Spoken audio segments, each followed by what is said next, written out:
Salut, on espère que tu vas bien. Dans cette courte vidéo, on va t'expliquer comment on a préparé notre prochain voyage. L'envie de reprendre la route se faisait ressentir. Il était important d'investir dans du matériel pour ce road trip. Alors on espère que cette vidéo peut t'inspirer toi aussi pour tes prochains voyages sur la route.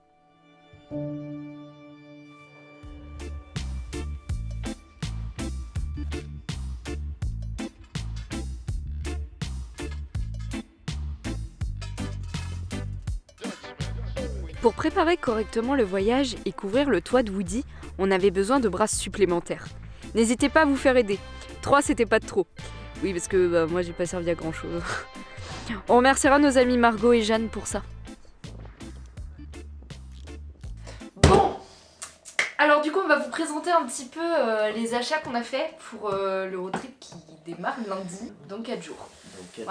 On va vous montrer un petit peu ce qu'on va mettre sur la galerie de toit. Exactement. Et également quelques petits achats pour l'organisation générale du 4x4 et de la vie dedans. Parce que du coup on a pu installer la galerie de toit qui nous a gentiment été vendue par Eddy. Donc Eddy, si tu regardes cette vidéo, merci à toi. Merci. Parce que, Elle est top.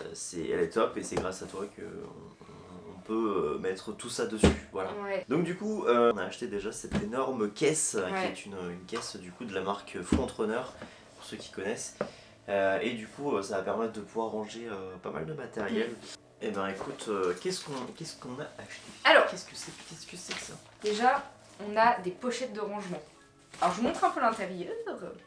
On vous fait un haul. Désolée pour ce décor, on n'avait pas le choix, fallait qu'on tombe chez moi.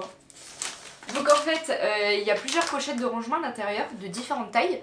Donc il y a une grande comme ça, une un petit peu plus petite et une plus petite. Il y en a 3, c'est ça? Ah non, plus que ça, il y en en a a plus. Ouais, il y en a au moins 5 ou 6 je crois. Ah ouais? Trop bien.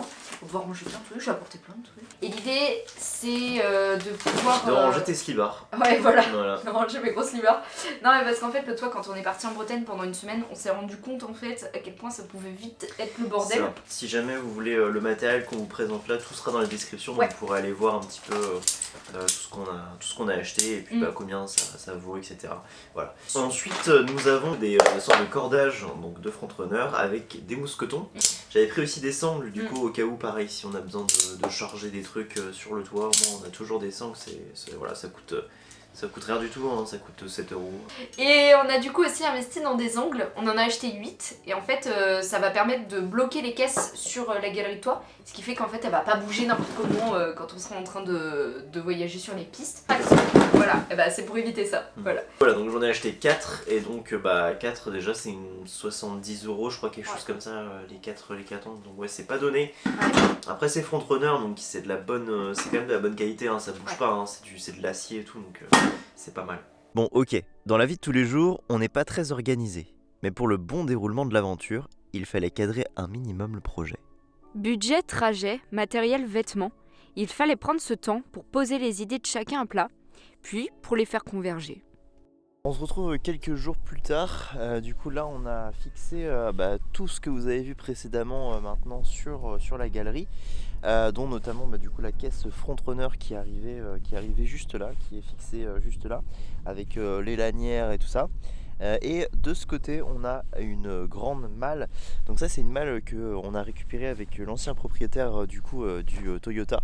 En fait à l'intérieur on retrouve toute la partie centrée sur la mécanique, donc c'est à dire qu'en fait là ici on va avoir toutes les huiles, donc liquide de refroidissement, liquide de frein, l'huile moteur, donc on a tout ça. Ensuite on va avoir quelques éléments pour le cric, pour pouvoir si jamais changer une roue.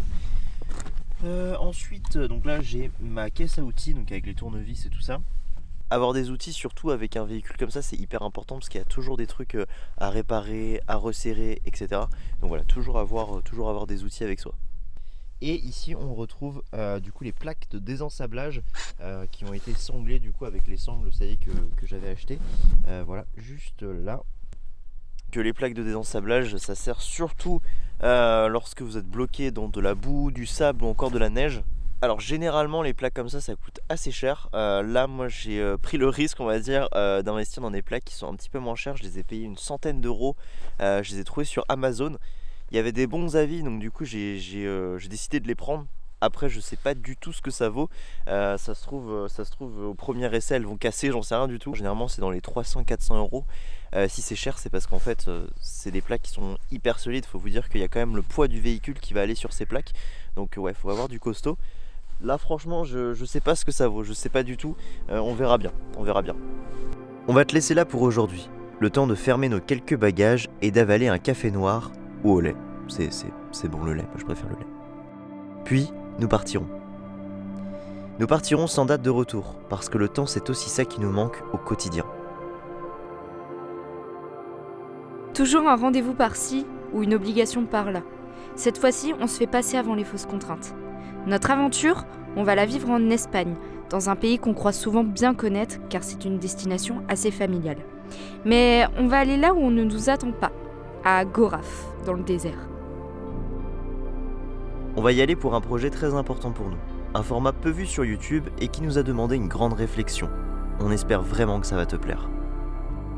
En attendant, on se retrouve la semaine prochaine avec une vidéo d'exploration urbaine. Au cœur d'un endroit où la beauté n'en réside plus qu'à travers les fantasmes de ce qu'il a pu être un jour.